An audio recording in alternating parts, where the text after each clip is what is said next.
First of all congratulation sir. जैसे कि मैंने कहा, ट्रॉफी भले ही हाथ में ना आया हो, लेकिन सबके दिलों में आप राज कर रहे हैं। सब अभी भी नैजी नैजी नैजी चिल्ला रहे हैं। तो कैसा लग रहा है जब आप घर के बाहर आए, लोगों का रिएक्शन देखे, लोगों को देखे कि आपसे लोग इतना प्यार कर रहे हैं? बहुत अच्छा लग रहा है, खुशी हो रही है। और जैसे लोग मुझसे प्यार कर रहे हैं वैसे मैं भी लोगों से प्यार कर रहा हूँ और एक अच्छा माहौल बन रहा है। और इसके लिए मैं बहुत शुक्रगुजार हूँ ऊपर वाले का कि मुझे मौका मिला अपने आप को रिप्रेजेंट करने का, मेरे हुड को, मेरे कल्चर को। मैं जिसे आइडेंटिटी मैंने पेश किया है, एकदम काम कूल, तो उसमें मैं कामयाब रहा, लोगों ने मुझे प्यार दिया, तो मैं बहुत खुश हूँ और शुक्रगुजार हूँ। इवन अगर हम आपके बिग बॉस की जर्नी की बात करेंगे तो काफ़ी लंबी जर्नी थी, क्योंकि आप टॉप 2 में थे। रनर अप है, आप फर्स्ट रनर अप है। तो अगर उसके हम डिस्क्राइब करना चाहेंगे तो आप किस प्रकार से डिस्क्राइब करेंगे? मेरी जर्नी बहुत एंटरटेनमेंट वाली थी, बहुत ही यूनिक थी। दूसरे लोगों की तरह मैं गॉसिप नहीं करता था, बैक बाइटिंग नहीं करता था। मैंने रिश्ते बनाए, जितने भी रिश्ते बनाए सब रियल थे, जेन्युइन थे। और मेरी पर्सनालिटी बहुत ओरिजिनल है, जेन्युइन है। मुझे ऐसा लगता है कि लोगों ने भी उसको अच्छे से समझा, मुझे मौका मिला ये करने का और इसमें मैं कामयाब रहा। तो उतार रहा, चढ़ाव रहा, मतलब, लेकिन कभी एविक्ट नहीं हुआ घर से। मुझे इज्जत दी गई, टॉप 2 तक पहुंचाया गया। तो मुझे ऐसा लगता है कि मैं अपने मकसद में एक हद तक कामयाब हुआ और बहुत अच्छा हुआ जो हुआ। एंड आपको लग रहा है जिनका आपके घर के अंदर रिश्ता कैसा भी था, भले ही अच्छा हो या बुरा हो, घर के बाहर निकल के भी आपका उनके साथ रिश्ता वैसा ही है, या फिर बहुत कुछ चेंजेस हुआ है, या फिर नहीं, आप किसके साथ रिश्ता बनाया ऑलरेडी? मैंने सबसे सबसे अच्छा ही रिश्ता बनाया, किसी के भी साथ खटास नहीं रही और किसी से भी मेरा कुछ बुरा नहीं रहा, कि अनबन नहीं हुई। बाहर भी मैं उस रिश्ते को वैसे ही रखूँगा, जो रिश्ता मेरा अंदर था उसको ही मैं कंटिन्यू करूँगा। इवन कभी ऐसा आपको लगा कि मैं बिग बॉस में आ क्यों गया, या फिर ऐसे कुछ आपको बहुत बुरी लगी चीज़ें, आपको लगा कि हाँ, बार बार कभी वही कभी, चीज़ें सुन रहा कभी हूँ? कभी मुझे अच्छा नहीं लगता था जब वो आपस में एक दूसरे की चुगली करते थे और ये सब गेम की बातें करते थे, तो मुझे कभी कभी बोर होता था और मुझे ऐसा लगता था, यार मैं यहाँ क्या कर रहा हूँ, मैं यहाँ क्यों आया। कभी कभी मुझे ऐसा महसूस होता था, लेकिन मेरे एक दो खास दोस्त थे जिनके साथ वक्त बिता के मैं फिर पॉजिटिव हो जाता था। तो इसीलिए मुझे मतलब मेरे दोस्तों के साथ वक्त बिताता था तो मैं ठीक हो जाता था। तो फिर मुझे कभी कभी बुरा लगा, लेकिन फिर मुझे अच्छा लगा।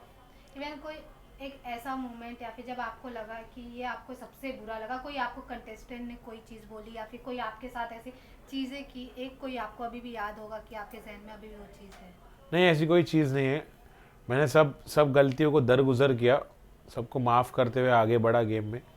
मुझे कोई रिग्रेट नहीं है, या तो मुझे कोई ऐसा इंसिडेंट नहीं है जो मुझे ज़्यादा बुरा लगा हो। सब नॉर्मल था मेरे लिए। जैसे कि बिग बॉस को हम कंट्रोवर्सी शो मानते हैं, तो ना चाहते हुए भी लोगों का केमिस्ट्री बना देते हैं बाहर निकल के, मतलब बाहर वालों को जो दिखाई देता है लोग वही बोलते हैं। वैसे कहीं ना कहीं आपका सना मकबूल के साथ लोग केमिस्ट्री बनाने लगे। भले आप लोग फ्रेंड्स थे, लेकिन लोग कहीं ना कहीं कुछ ना कुछ, कोई ना कोई बोल रहा था, जो कि आपको भी बुरा लगा था एक टाइम पे कि लोग क्या बोल रहे हैं। तो अगर हम आपका सना मकबूल के साथ जो आपकी फ्रेंडशिप है, अगर उसको डिस्क्राइब करने को बोलेंगे तो आप क्या कुछ कहना चाहेंगे? मैं यही कहूँगा कि हम लोग की बहुत रियल फ्रेंडशिप है।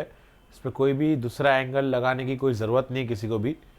मुझे लगता है हम लोग बहुत जेन्युइन फ्रेंडशिप किए, बहुत रियल फ्रेंडशिप किए। अब जब लोग उसको दूसरे एंगल से देख रहे हैं तो वो उनकी गलती है। हमारा कोई ऐसा एंगल है ही नहीं। और वो, मतलब, हम लोग बहुत सॉर्टेड फ्रेंड्स हैं, बहुत कूल है। और हम लोग एक दूसरे की अंडरस्टैंडिंग है, फेथ है, ट्रस्ट है एक दूसरे पर। जैसी दोस्ती हमारी अंदर थी वैसी बाहर भी रहेगी। और इंशाल्लाह हम कुछ अच्छा काम करेंगे, कुछ पॉजिटिव काम करेंगे, इस एंटरटेनमेंट की दुनिया में बदलाव लाने वाला काम करेंगे।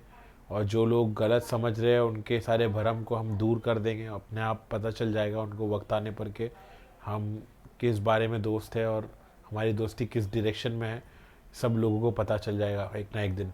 इन सब लोग ये भी वेट करे कि आपका और सना का कब कोई प्रोजेक्ट एक साथ आएगा, तो कोई सॉन्ग हो या फिर कोई भी शॉर्ट मूवी है, एक्सेट्रा कुछ भी हो, या फिर आप उनको कास्ट करो अपने रैप में या फिर अपने सॉन्ग में, ऐसा कुछ हमें आगे देखने को हाँ, मिलेगा? ज़रूर देखने को मिलेगा ऐसा कुछ। अब हमारी दोस्ती इतनी गहरी है तो हम ज़रूर साथ में काम भी करेंगे।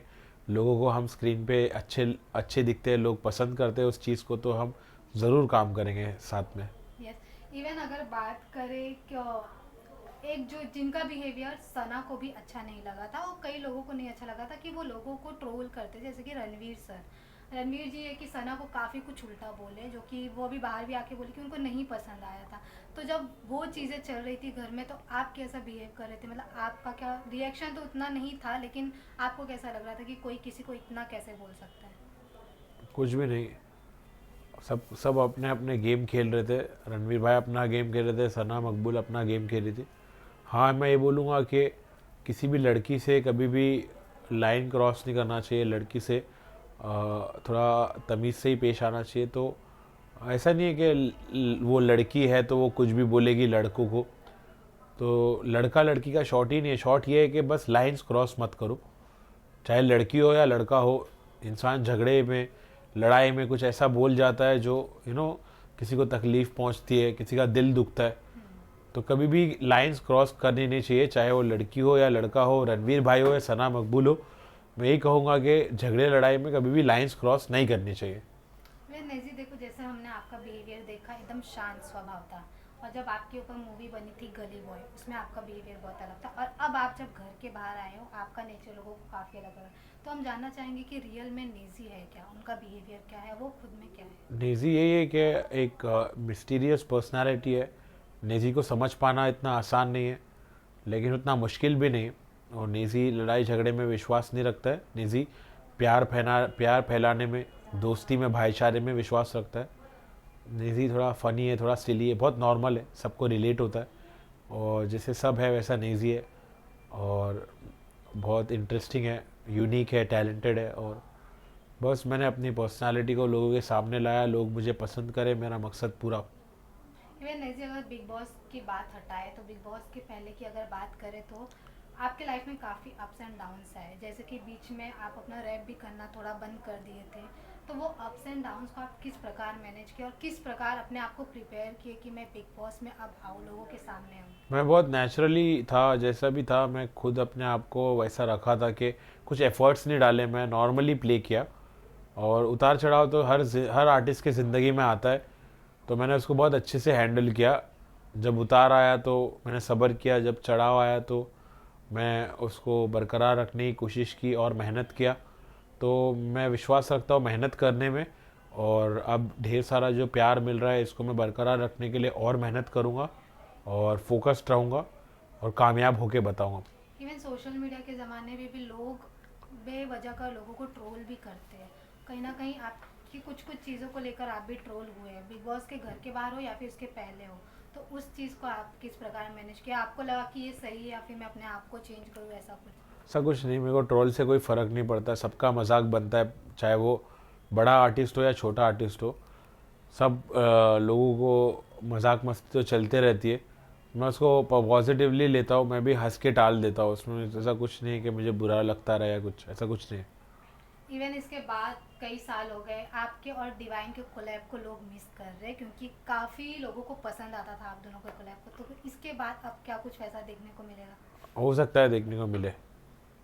तो अभी कुछ प्रिपेयर चल रहा है ऐसा कुछ, या फिर अपकमिंग प्रोजेक्ट्स आपके कुछ? नहीं, अभी तो अपकमिंग प्रोजेक्ट्स मेरे रहने वाले हैं, लेकिन वो मैं सोलो करूँगा। Okay, thank you so much.